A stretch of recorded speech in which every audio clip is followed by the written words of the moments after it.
반갑습니다. 여러분을 만나는 것은 저에게도 기쁨입니다. 여러분들이 내가 진짜로 기뻐하나 이런 생각할 수도 있을 겁니다. 제가 교장할 때 내가 존경하는 선배님을 초대를 했습니다. 우리 학교에 강의 좀 해주세요 했더니 나 안 갈란다 그래요. 아니 저를 봐서라도 오셔야지 왜 그렇습니까? 나는 내가 내 강의를 듣고 싶어하는 곳에만 가서 하지 학교에서 가면 듣기 싫은 사람이 있어서 아주 하기 싫다 이런 말씀 하시더라고요. 내가 생각해 보니까 나도 강의를 정말 듣고 싶어하는 자발적인 동기부여가 된 사람한테는 즐거운데 듣기 싫은 사람이 있으면 정말 짜증나요. 내가 학교 강의하면 연구부장이 제일 먼저 뭐라고 말해요? 몇 시에 끝내줄 거예요? 빨리 끝내주세요. 무엇을 말해줄까요를 듣는 게 아니라 빨리 끝내달라는 말을 듣고 싶어 합니다. 그런 강의는 정말 싫은데 여러분은 동기부여가 정말 되어가지고 어떻게 하면 잘 들을까 하는 이런 분들하고 같이 강의를 하는 마음이 굉장히 즐겁습니다. 그래서 여러분과 함께하는 즐거움을 표시해봤고 그래서 여러분과 함께 도반, 길을 같이 가는 사람을 도반이라 해요. 길동무가 되고 싶어서 되고 싶습니다. 그리고 그것이 즐겁습니다. 그러면 맨 먼저 교육 전문직이 어떤 것인가 OT, 오리엔테이션 삼아 교육 전문직 공부의 길라잡이를 들어가겠습니다. 저는 평소에 교육장까지 하고 교육장 협의회 회장까지 했던 사람이 무슨 강의를 하냐 이렇게 하는데 저는요 평소부터 교육의 질은 교육자 역량이 높아야 교육의 질이 높아질 수 있고 그 교육자 역량이 높아지려면 교육 CEO 즉 교육 경영자 즉 교장 선생님, 교감 선생님 그리고 장학관, 장학사가 역량이 높아야 된다고 생각합니다. 그래서 저는 많이 이 행정연구회를 만들고 또 연수를 만들고 역량 과정을 많이 만들었습니다. 제가 담당일 때. 결국에는 교육 경영자들이 권위가 있으려면 내재적 역량이 있어야 됩니다. 즉 본인이 갖고 오는 내재적 역량이 있으면 권위가 생긴데 내재적 역량은 없으면서 직급으로 즉 교장, 교감, 교육장이라는 직급으로 권위적으로 굴면 외재적 직급으로 만든 것은 권위적이라고 해서 배척당합니다. 그래서 우리는 내재적 역량을 가지고 우리 교육의 질이 높아지려면 교육자 역량이 높아져야 되고 그러기 위해서 장학사나 이런 사람들이 배워서 잘 아는 사람이 되어야 된다. 이런 마음으로 여러분과 강의를 하고 있고 또 그것을 즐겨하고 있습니다. 자, 합격의 트라이앵글이라고 제가 했는데 합격의 트라이앵글을 하려면 제일 먼저 여러분 다 아실 겁니다. 하이패스 카페에 들어와서 여러분이 수다도 떨고 남이 어떻게 생각하는가 듣고 이렇게 하고 그 다음에 길라잡이라는 책을 사서 여기를 한번 보면 매우 도움이 되며 또 사실 기출이 그 길을 알려주는 것입니다. 그래서 기출문제집을 한번 살펴보시고 이 두 개도 좋지만 오늘 같은 이 인강을 들으면 어떤 지식이 입체적으로 살아나서 왜 그 말을 했는지를 알 수 있습니다. 인강을 들은 것이 좋습니다. 그래서 이 인강을 듣고 길라잡이 책을 사고 기출문제를 풀면 합격의 트라이앵글을 형성하지 않느냐 이런 이야기입니다. 그리고 이 한 가운데는 항상 카페가 있다 이런 얘기를 하니까 이것을 먼저 보시고 말씀하시면 되겠습니다. 우리 이 카페에서 제대로 활동하려면 성실 회원이 되어야 모든 자료를 볼 수 있고 읽을 수 있습니다. 내가 처음에 임용 카페로 만들어서 먼저 임용 내용을 위에다 썼는데 지금부터는 교육 전문직이 워낙 많이 듣고 활발해서 교육 전문직을 위로 올렸습니다. 특히 교육 전문직 자료를 많이 들어야 되고 그 다음에 여러분은 과제를 올리는 방이 역량수련방입니다. 그 다음에 공고문 활용해 주시고 여기는 스터디를 구하는 방이죠. 그리고 특히 배경지식 자료도 꼭 여러분이 들어야 할 자료들이 있습니다. 이에 대해서는 앞으로도 자세히 설명을 해드리겠습니다. 자, 성실회원이 어떻게 되느냐 하면 뭐 3번 이상 글 올리고 여러 가지 복잡하는데 제 강의를 이렇게 인터넷 강의를 원격 강의를 들어준 사람은 G스쿨 화면에 오면 카페 등업 신청이라는 게 있습니다. 수강생이 여기다가 등업 신청을 해주면 바로 제가 성실회원으로 올려줍니다. 그래서 성실회원이 되는 지름길이 G스쿨 강의를 듣는 것이 되겠습니다. 그런데 제가 카페 등업을 하려고 하는데 가끔 힘든 것이 카페 아이디를 써야 되는데 G스쿨 아이디를 써요. 저는 G스쿨 아이디를 몰라요. 그리고 닉네임을 안 써. 닉네임이라 써주면 누구 건지 아는데 꼭 카페 등업 신청할 때는 하이패스 카페의 아이디나 닉네임을 적어주셔야 등업이 바로바로 됩니다. 그리고 이제 제가 지금 오늘 강의하는 것이 1주차 강의로 뜹니다. 이건 2022인데 뜨면은 이쪽에 자료라는 게 있습니다. 이 자료를 다운받아야 이 다운받아서 PDF 파일이나 또 인쇄를 해가지고 그것을 메모를 하면서 들어야 좋습니다. 이 자료에는 이 지금 강의하고 있는 PPT 자료가 PDF 파일로 있으니까 이걸 미리 다운받아서 인쇄해서 보시거나 살펴보는 게 좋습니다. 두 번째로 여러분들이 꼭 봤으면 하는 자료들을 올려주기도 합니다.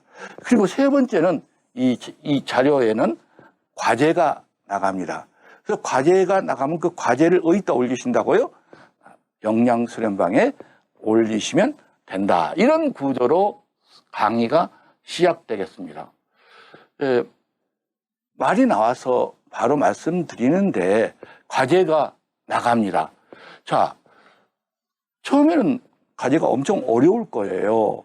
그런데 이제 하다 보면 가능합니다. 제가 전문직 공부를 시작할 때 처음 소감이 뭐냐, 마치 모리아를 씹는, 밥알이 아니라 모리아를 씹는 것 같다. 왜냐하면 용어가 우리가 쓰는 용어가 아니라 새로운 법적 용어가 많이 있습니다. 그래서 또 용어를 정확하게 써야 됩니다. 그래서 알아듣기 어렵고 힘들기도 합니다. 그래서 처음에는 과제하기가 힘들지만 그래도 질보다 양 무조건 해내고 봐야 자기 실력이 올라갑니다. 그리고 그게 바탕으로 다음 단계를 올라가는 거지 그냥 나 잘 모르겠는데 하고 안 하면 계속적으로 성장되지 않습니다. 자, 볼까요? 처음에는 제일 여러분이 과연 이 교육 전문직이 장학사가 되어야 돼? 되어야 돼? 라고 고민하면서 공부하면 효율이 오르지 않습니다. 나는 장학사가 되어야 된다. 나는 장학사가 되어야 된다. 라는 생각을 확고히 있을 때 공부가 됩니다. 그래서 내가 장학사가 되어야 할 3가지를 확실하게 만들어 놓으세요. 그래서 이 당위성 3가지를 2가지식으로 적어요. 여러분들은 미과식으로 적는 사람이 많은데 앞으로 모든 문제는 2가지식으로 적어야 됩니다. 이것을 1번으로 적고 두 번째는 내가 된 다음에는 무엇을 할 것인가. 계속 면접 문제 이 2개가 잘 나오고 또 다른 문제도 무조건 이게 있어야 말이 풀립니다. 그래서 내가 장학사 되면 어떤 역할 계획을 할 것인지 역할 계획을 적는 것입니다. 그리고 항상 우리는 애우려고 하는데 공부는 애우는 게 아닙니다. 자기가 창조해서 더구나 교육 전문직이 되려면 애워서 되는 게 아니라 자기가 성찰하고 자기가 생각해내는 것이 중요합니다. 그래서 우리 지금 시행하고 있는 정책 중에서 참 좋다. 그래서 계속 유지 발전시켜야 할 정책을 3개를 들고 좋은 정책을 찾아내고 왜 이 정책이 좋은지, 즉 말하면 가지지 못한 사람에게 도움을 줄 수 있는 건지, 또 정말 동기부여가 되어서 우리 학교 교육이 잘 되도록 할 수 있는지, 그런 이유를 들고 계속 발전시킬 방안이 무엇일까? 어떻게 보완해서 발전시킬까? 이것을 내는 것입니다. 또 2번째로, 그렇다면 이 정책은 문제 있어. 지금 교육정책에 문제 있어. 지금 교권보호가 안 돼가지고 학교가 무너졌어. 그래서 이것은 문제가 있다. 그래서 문제 중단시키거나 수정시켜야 할 걸림돌이 되는 정책이 3가지를 찾아내서 그걸 어떻게 대안을 하는가. 저는 비판적 사고를 올리라라는 말도 좋죠. 그렇지만 비판적 사고는 비판일 뿐입니다. 비판적 대안이 필요합니다. 그래서 여기에서 비판을 하고 대안을 제시하라. 요게 3가지. 그 다음에 내가 공부를 하려면 일정 계획이 잡아야 됩니다. 일정 계획을 하루 계획을 세우고 1년 계획을 세서 중장기 계획을 세우자. 그래서 2주에 걸쳐서 이걸 제시해 놓으면 내가 피드백 시간이 있습니다. 그 피드백 시간에 골라서 하겠습니다. 좀 어렵고 안 될지라도 작성을 해 보는 것입니다. 자, 그러면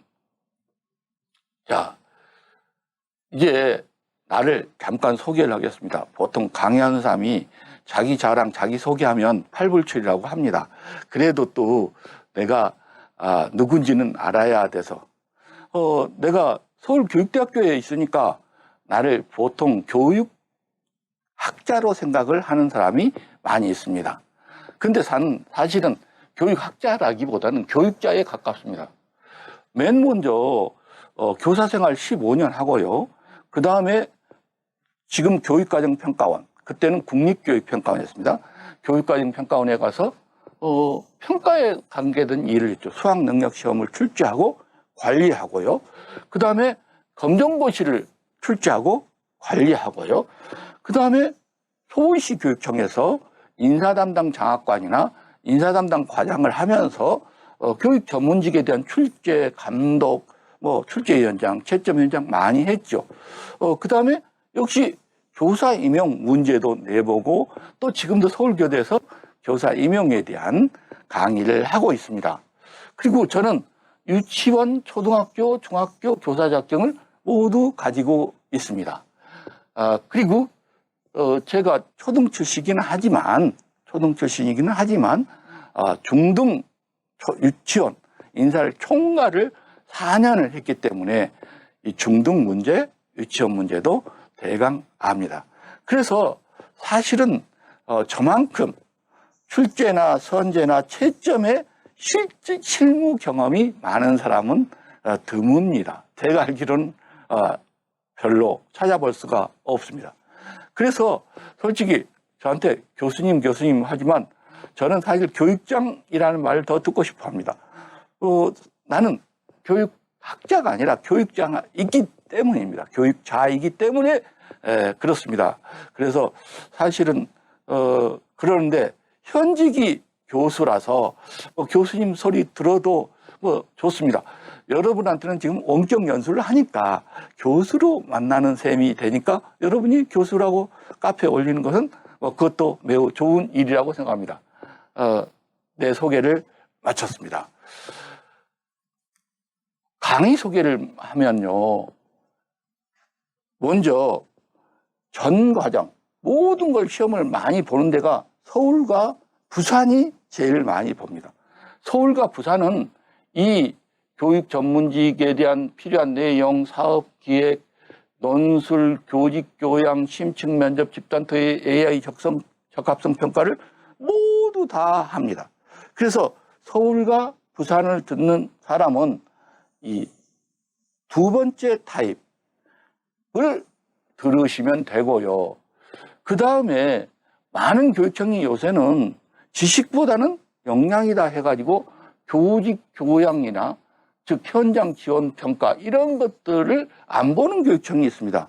그래서 여기에 교육부, 인천 상당히 많은 교육청은 이 부분을 들을 필요가 없어서 타입 1타입으로 고쳐 넣었고요.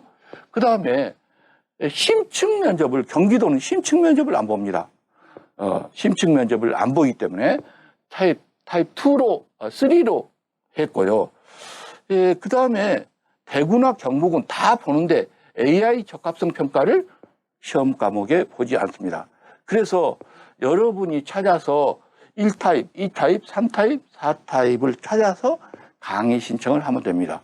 그런데 나는 그래도 여기도 꽤 중요하기 때문에 다 듣고 싶다라든지 경기교육청이지만 심층 면접이 집단 토의나 또 기획을 발표할 때 들어가기 때문에 이것도 듣고 싶다 할 때는 이것을 경기교육청도 이 타입을 들어서 전체를 들을 수도 있습니다. 그래서 예를 들어서 분류해 놓은 거지 나는 이 과목을 전체를 다 들을 것인지 또 여기처럼 교직 교양과 AI를 빼놓고 들을 것인지 그 다음에 이 자기가 듣고 싶어 하는 것의 타입을 찾아서 듣게 되면 됩니다. 이 시험이라는 것이 전문직 시험은 오로지 교육감이 뽑는 거라서 각 교육청별로 1차 시험, 2차 시험, 배점이 다 다릅니다. 그래서 각기 전부 다른 것을 내가 모아서 이렇게 분류를 했을 뿐입니다. 그러니까 세부적인 것은 각 교육청별로 있는 공고문을 참고로 해서 자기가 자기 교육청에 맞는 것을 고르는 게 좋겠습니다. 제가 길라잡이를 한다고 하니까 조학교 강의만 들으면 합격하지 않겠어? 라고 생각하는 경우가 있습니다. 그랬으면 얼마나 좋겠습니까? 그런데 공부라는 게 그렇게 되지 않습니다. 예를 들어서 우리나라에 많은 국립공원이 있습니다. 이 국립공원을 다 가보기는 살아생전에 할 수가 없습니다.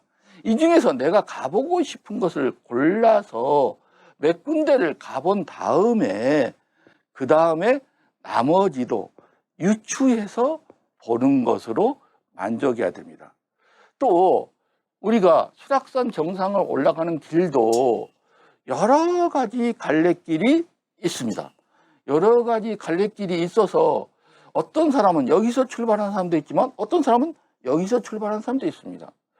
그래서 내가 강의를 할 때는 여기서 출발해서 이렇게 가는 코스 하나를 알려줄 뿐인데 막상 시험 문제에서는 이 코스를 그대로 물어보는 경우는 거의 없습니다.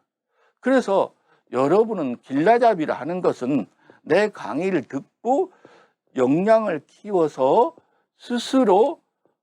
자기가 스스로 발전을 시켜서 어떤 산이든지 어떤 코스든지 갈 수 있는 엔진의 힘을 넣어서 결국에는 도달해서 나가야 됩니다.